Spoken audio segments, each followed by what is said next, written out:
안녕하세요. 지혜의 숲을 거니는 시간입니다. 우리 마음 속에는 이렇게 많은 생각들이 떠다니는 걸까요? 지난주 직장에서 있었던 사소한 실수가 계속 머릿속을 맴돌기도 하고 누군가에게 보낸 메시지에 왜 답이 없는지 온종일 신경이 쓰이기도 합니다.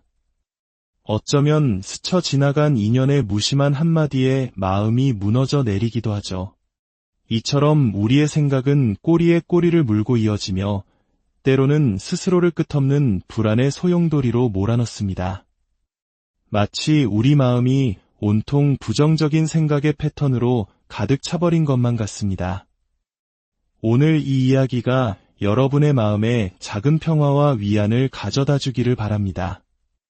혹시 이 지혜가 마음에 와닿으신다면 여러분의 소중한 분들과도 함께 나누어 주십시오. 지혜를 나누는 것은 사랑을 실천하는 가장 아름다운 방법 중 하나일 테니까요.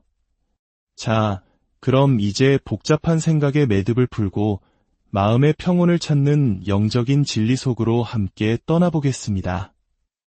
첫 번째 지혜는 모든 것은 영원하지 않다는 사실을 깨닫는 것입니다. 우리는 모든 것을 우아하게 내려놓는 법을 배워야 합니다.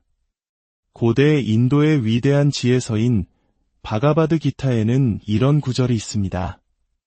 행복과 불행의 일시적인 나타남과 그 사라짐은 마치 겨울과 여름이 오고 가는 것과 같다. 그것들은 감각적인 인식에서 비롯되는 것이니 사람은 흔들리지 않고 그것들을 견디는 법을 배워야만 한다. 이 구절이 우리에게 주는 울림을 깊이 생각해 보았으면 합니다. 아침에 눈을 떴을 때 창밖에 비가 내린다고 상상해 보세요. 만약 그 비가 당신의 기분을 좌우하도록 내버려 둔다면 그날 하루는 온통 잿빛으로 물들고 말 것입니다. 반대로 맑은 날에만 행복을 느낀다면 우리는 필연적으로 흐린 날에는 좌절하게 될 것입니다. 바가바드 기타의 가르침처럼 우리는 어떻게 이 모든 것을 흔들림 없이 견뎌낼 수 있을까요? 어떻게 우리 주변에서 일어나는 모든 일에 과도하게 의미를 부여하지 않고 내면의 평화를 지킬 수 있을까요? 그 답은 바로 무상, 즉 모든 것은 영원하지 않다는 진리를 깊이 인식하는 기술에 있습니다. 선불교에 전해 내려오는 한 농부와 아들에 대한 유명한 이야기가 있습니다. 어느 날 농부의 아들이 들판을 헤매다 멋진 야생마 한 마리를 발견하고 길들여 집으로 데려왔습니다. 마을 사람들은 모두 몰려와 농부에게 축하 인사를 건넸습니다. 정말 대단한 행운이군요. 아드님이 이렇게 훌륭한 말을 얻다니요. 그러자 농부는 그저 담담하게 대답했습니다. 좋은 일인지 나쁜 일인지 누가 알겠소? 다음 날 아들은 그 말을 타다가 떨어져 그만 다리가 부러지고 말았습니다. 마을 사람들은 이번에는 위로의 말을 전했습니다. 이런 끔찍한 일이 말을 데려오지 말았어야 했어요. 정말 안 됐습니다.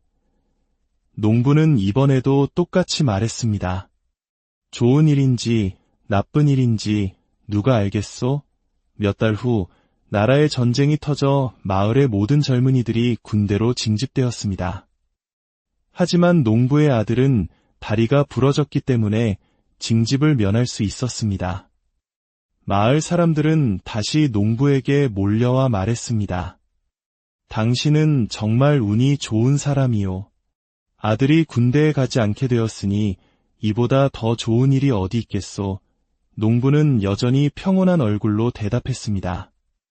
좋은 일인지 나쁜 일인지 누가 알겠소. 이 이야기는 우리에게 나쁜 일이 일어나기를 바라라는 뜻이 아닙니다. 또한 부정적인 상황을 긍정하라는 의미도 아닙니다. 이 이야기의 핵심은 우리가 겪는 좋은 일과 나쁜 일, 그 모든 것이 영원히 지속되지 않는 찰나의 순간이라는 것을 깨닫게 하는 데 있습니다. 맑은 날도 비 오는 날도 영원하지 않습니다. 사계절이 뚜렷한 우리 한국인들에게는 이 비유가 더욱 가슴 깊이 와닿을 겁니다. 봄, 여름, 가을, 겨울이 오고 가듯 우리 인생의 모든 순간도 그저 잠시 머물다 지나갈 뿐입니다. 내려놓는다는 것은 아무것도 하지 않는 무기력한 상태가 아닙니다. 진정한 내려놓음은 다가올 계절에 미리 대비하는 지혜로운 준비와 같습니다. 비가 올 것을 안다면 우산과 장화를 챙기면 됩니다. 뜨거운 여름이 올 것을 안다면 시원한 옷과 선크림을 준비하면 됩니다. 어떤 계절이 닥쳐오든 그에 맞는 준비가 되어 있다면 우리는 두렵지 않습니다. 그렇다면 매일같이 똑같은 부정적인 생각이 마음속에서 맴돌 때는 어떻게 해야 할까요? 가장 먼저 해야 할 일은 그 생각을 머릿속에서 꺼내어 종이 위에 옮겨 적는 것입니다. 머릿속에서 소용돌이치는 생각들을 그 상태 그대로 정리하기란 거의 불가능합니다. 하지만 당신이 느끼는 감정을 종이에 적는 순간 당신은 그 감정을 내면에서 분리하여 객관적으로 바라볼 수 있는 대상으로 만들게 됩니다. 그리고 그 다음이 중요합니다. 그 종이를 찢어버리거나 잘게 파쇄하거나 쓰레기통에 버리십시오. 심지어 안전한 곳에서 불태우는 것도 좋습니다. 이것이 그저 주술적인 행위처럼 들릴지도 모릅니다. 하지만 놀랍게도 과학이 이 효과를 증명하고 있습니다. 2024년 일본 나고야 대학의 한 연구에 따르면 자신의 분노에 찬 생각을 종이에 적은 뒤 그것을 파쇄하거나 버린 참가자들은 분노 수치가 현저하게 감소했습니다. 반면 생각을 적은 종이를 그대로 보관한 사람들은 분노 감소 효과가 미미했습니다. 종이를 물리적으로 폐기하는 행위 자체가 부정적인 감정을 완화하는데 결정적인 역할을 한 것입니다.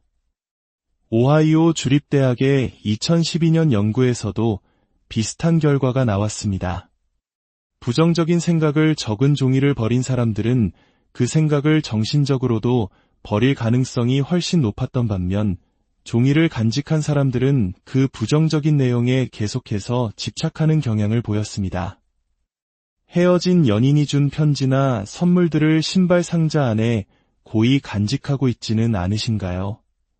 그 사람을 정말로 삶에서 놓아주고 싶다면 그와 관련된 물건과 기억들을 물리적으로 먼저 떠나보내야 합니다.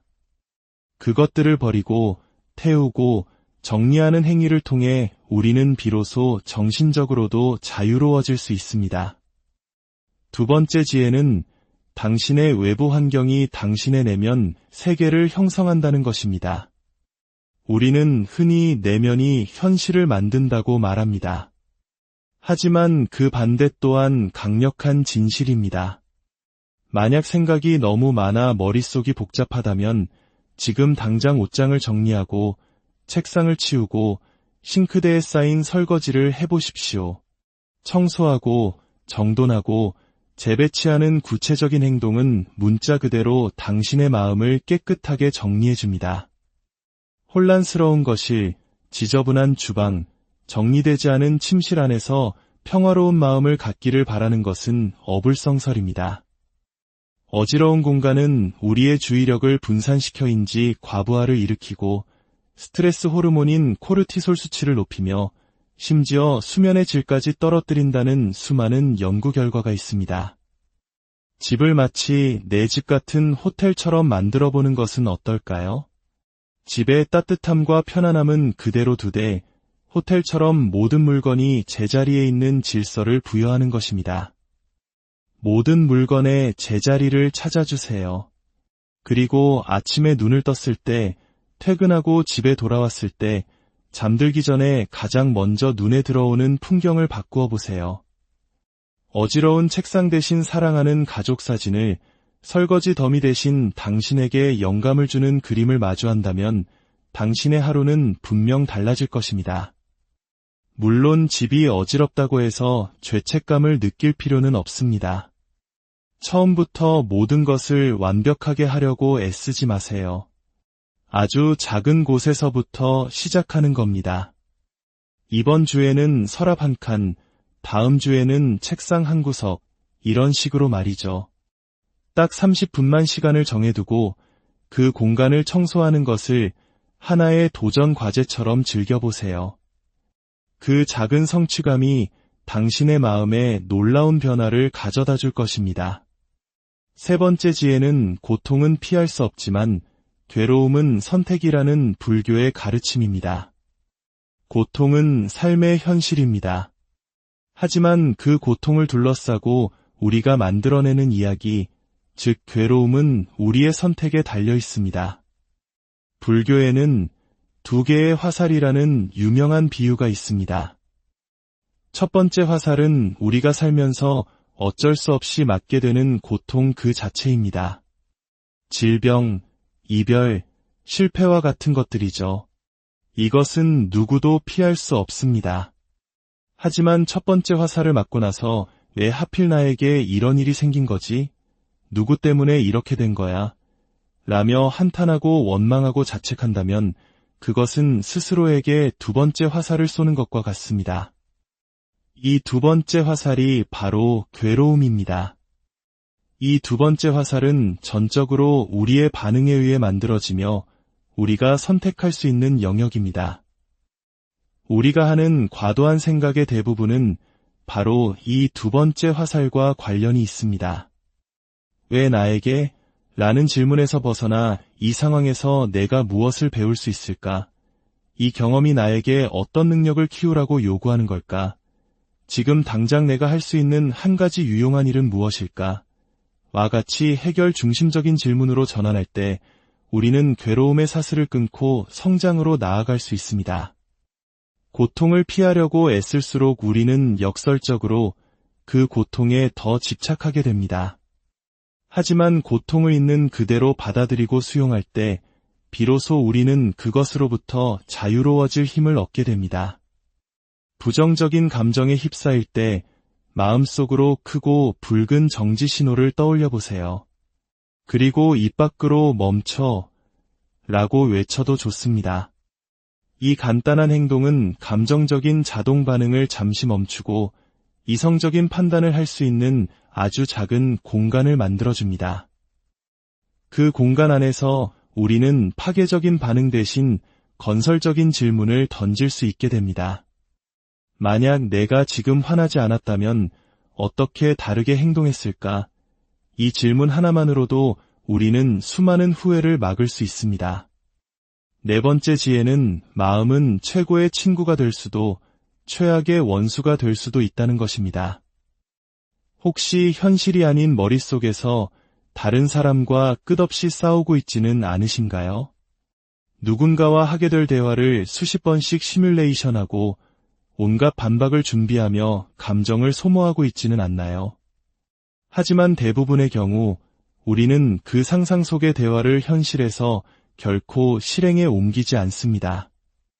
마음속으로 수백 번 싸우는 것보다 현실에서 단 한 번의 어려운 대화를 나누는 것이 우리의 과도한 생각을 멈추게 합니다.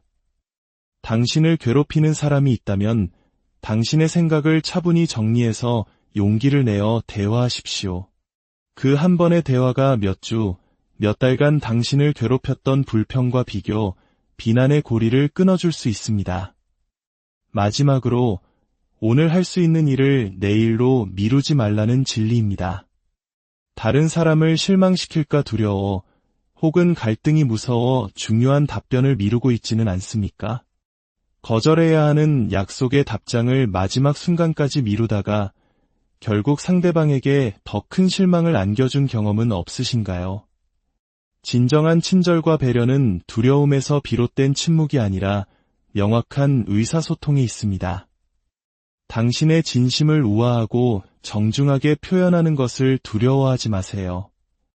거절에 대한 두려움 때문에 침묵하는 것은 결국 상대방을 더 깊은 오해와 실망으로 이끌 뿐입니다. 당신의 이유를 솔직하고 부드럽게 전달할 때 오해는 더 깊은 상호 존중과 신뢰로 바뀔 수 있습니다. 오늘 함께 나눈 이 지혜들이 복잡한 생각의 미로 속에서 길을 잃은 당신에게 작은 등불이 되기를 진심으로 바랍니다. 이 이야기들을 다시 한번 들어보시고 작은 것 하나라도 당신의 삶에 적용해 보세요. 당신의 삶이 어떻게 변화하는지 지켜보는 놀라운 경험을 하게 될 것입니다. 당신의 마음 속에 언제나 평화가 깃들기를 기원합니다.